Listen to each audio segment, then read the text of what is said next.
الكريم ونحن على ذلك لمن الشاهدين والشاكرين والحمد لله رب العالمين إن الله وملائكته يصلون على النبي يا أيها الذين آمنوا صلوا عليه وسلموا تسليما اللهم صل على سيدنا شفيعنا حبيبنا مولانا محمد وسلم صلوا عليه صلاة وسلاما عليك دائما يا رسول الله صلى الله تعالى عليه وآله وسلم.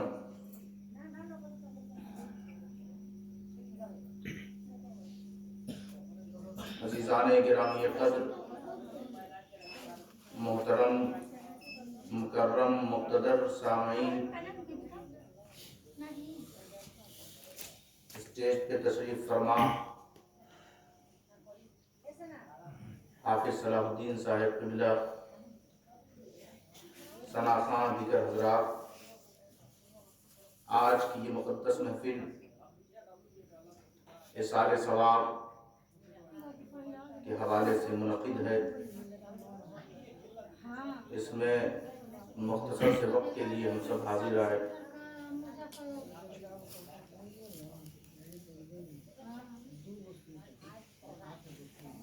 دیکھیں، کام بندوں کی جانب سے چاہے جیسا ہو، وہ کام اگر حوصلے سے خالی ہے تو اللہ برکتوں کا نزول نہیں فرماتا. حوصلہ ایک ایسا ہتھیار ہے، حوصلہ ایک ایسی ڈھال ہے جو ایمان والے اگر کم تعداد میں بھی ہوں تو اللہ انہیں فتح یاب فرماتا ہے. ہمارے سامنے وہ مسلمان، وہ اصحاب بدر جن کی تعداد 313 ہے، لیکن غلبہ آخر کار اللہ نے انہیں عطا فرمایا. ہمارے سامنے کربلا کی تاریخ ہے، لیکن حوصلے والے 72 کی آبادی رکھتے ہیں. ان کے پاس حوصلہ ہونے کی وجہ سے اللہ نے حسینیوں کو فتح و نصرت اور جیت سے بہریاب فرمایا. آپ ایک گھر میں، ایک صحن میں، ایک آنگن میں بیٹھے ہوئے ہیں. اب اتنے لوگ ہیں کہ ہم گن کے فوراً بتا بھی سکتے ہیں، لیکن گزارش اتنی سی ہے کہ آپ جتنی دیر تک یہاں بیٹھیں مکمل حوصلے کے ساتھ بیٹھیں، کیونکہ اگر حوصلہ نہ ہو تو پھر محفل بھی کامیاب نہیں ہوتی. ہم سمجھتے ہیں کہ آپ جس صدی میں، جس وقت اور جس پرآشوب اور فتنے کے دور میں جی رہے ہیں، جہاں ایمان کا پودا مرجھایا ہوا اور سوکھا ہوا نظر آ رہا ہے، ایسے ماحول میں سبحان اللہ بولنا بھی بڑا دشوار ہے. مائک سے جب کہو تب لوگ بولتے ہیں، ذرا جی لگا کر بولیں سبحان اللہ. سبحان اللہ، سبحان اللہ. حوصلہ ایک عربی لفظ ہے، حوصلہ ایک عربی لفظ ہے. وہ آپ نے پرندوں کو دیکھا ہوگا کہ ان کی گردن کے پاس جب وہ دانہ چگتے ہیں، کھاتے ہیں، تو دانہ جمع کرتے کرتے وہ یہاں پہ پھول جاتا ہے. تو یہ ان کے پاس 2 معدہ ہوتا ہے، ان کے پاس 2 معدہ ہوتا ہے. ایک نیچے ہوتا ہے اور ایک گردن کے پاس ہوتا ہے، جس میں وہ ان دانوں کو جمع کر لیتے ہیں. تو اس معدے کو عربی میں حوصلہ کہتے ہیں. پرندوں کے اس معدے کو عربی میں حوصلہ کہتے ہیں. تو وہ جو سارا دانہ وہ اسٹور کر رہے ہیں، اس کے بعد وہ جسے چاہیں تو وہ نیچے اتاریں، چاہیں تو وہ اپنے بچوں کے حلقوم میں اتار لیں. تو یہ حوصلہ ہے. آپ اگر حوصلہ نہیں رکھتے تو آپ اپنے بچوں کو دین کیا سکھائیں گے جب وہ دین خود آپ کے پاس نہیں ہوگا. اور اگر حوصلے کا معدہ ہے تو قرآن اور احادیث نبویہ، عشق رسول اور اہل بیت کی محبت اور اولیاء کرام کے تعظیم کے دانوں کو جب میں آپ تک پہنچاؤں گا اور حوصلہ نہ ہو تو اس معدے میں آپ ان دانوں کو جمع نہیں کر سکتے. اور جب جمع نہیں کر سکتے تو جب آپ خود خالی ہیں تو دوسروں تک پہنچائیں گے کیسے؟ تو اس لیے یہ لفظ جو حوصلہ ہے، اس یہی ہے کہ بندوں کے پاس ایسا معدہ ہو اور ایسا ظرف اور ایسا برتن ہو کہ جب قرآن اور احادیث اور عشق رسول کا دانہ ان تک آئے تو وہ لے کر صرف ہضم نہ کر جائیں، بلکہ لے کر وہ اپنے بچوں اور اپنے محلے اور اپنے احباب تک وہ دانہ پہنچائیں، اور پہنچا کر مدینے والے کی طرف رخ کر کے کہے کہ یا رسول اللہ، ہم آپ کی بارگاہ کے غدار نہیں بلکہ وفادار ہیں۔ سبحان اللہ، سبحان اللہ، تکبیر، اللہ اکبر، یا رسول اللہ، عید میلاد النبی زندہ باد، سیدی حضور عارف میاں قبلہ زندہ باد۔ اب اس حوصلے کو جب آپ نے سن لیا تو ذرا غور فرمائیں، ہمارا نبی بظاہر ان کی عمر اتنی زیادہ نہیں ہے، لیکن وہ ہیں افضل الانبیاء، وہ ہیں سید الانبیاء۔ ان کی عمر 63 سال، کتنی؟ 63 سال۔ اور ہم دیکھ رہے ہیں کہ ایک نبی جن کی عمر 950 سال سے وہ دین کا کام، توحید کا کام، الہی پیغامات پہنچا رہے ہیں، اور حضرت نوح 950 سال سے دین کا کام کر رہے ہیں، لیکن افضل نوح نہیں ہمارا نبی ہے۔ سبحان اللہ، سبحان اللہ۔ تو کیا پتا چلا؟ زیادہ عمر سے بھی کوئی افضل نہیں ہوتا، حوصلے سے افضل ہوتا ہے، حوصلے سے افضل ہوتا ہے۔ اچھا، ہم دیکھ رہے ہیں ہمارے نبی کی بظاہر قد و قامت اتنی طویل اور اتنی دراز نہیں جتنی حضرت آدم کی ہے۔ حضرت آدم بہت زیادہ لمبے چوڑے، آپ مزار کو دیکھیں سمجھ میں آ جائے گا کہ وہ مزار کی لمبائی اور چوڑائی کتنی ہے، آپ کو احساس ہو جائے گا۔ لیکن ہمارا نبی حضرت آدم سے بھی افضل، کیونکہ جب شب اسرا، شب معراج ہمارے نبی نکلے اور مسجد میں جب امامت کی بات آئی تو صفوں میں امتی نہیں ہے، انبیاء ہیں، صفوں میں امتی نہیں، رسول ہیں، وہ انبیاء کرام کی جماعت ہے۔ آدم کھڑے ہیں، نوح کھڑے ہیں، شیس کھڑے ہیں، ابراہیم ہے، اسحاق ہے، تمام انبیاء ہیں، سب کے سب پیچھے کھڑے ہیں، لیکن مصلی امامت خالی ہے، مصلی امامت خالی ہے، منتظر ہیں سارے کے سارے انبیاء کہ وہ نبی آئے اور نماز پڑھائیں۔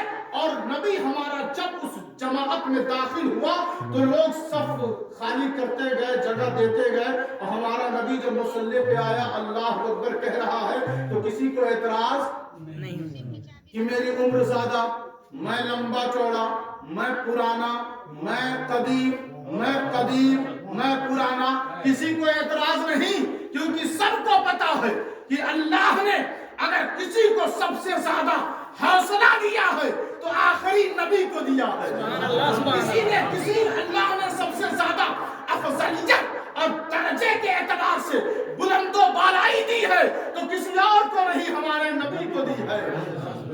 وہاں حضرت نوح نے کہا پروردگار بہت سمجھا دیا ان کو، بے شک تو غفار ہے، مہربان ہے، جو تیرے بندے ہیں نا ان کو بھی یہ گمراہ کر دیں، یہ فاجر بھی ہیں، کافر بھی ہیں، گنہگار ہیں، ناشکرے ہیں، ان پر تو عذاب اتار۔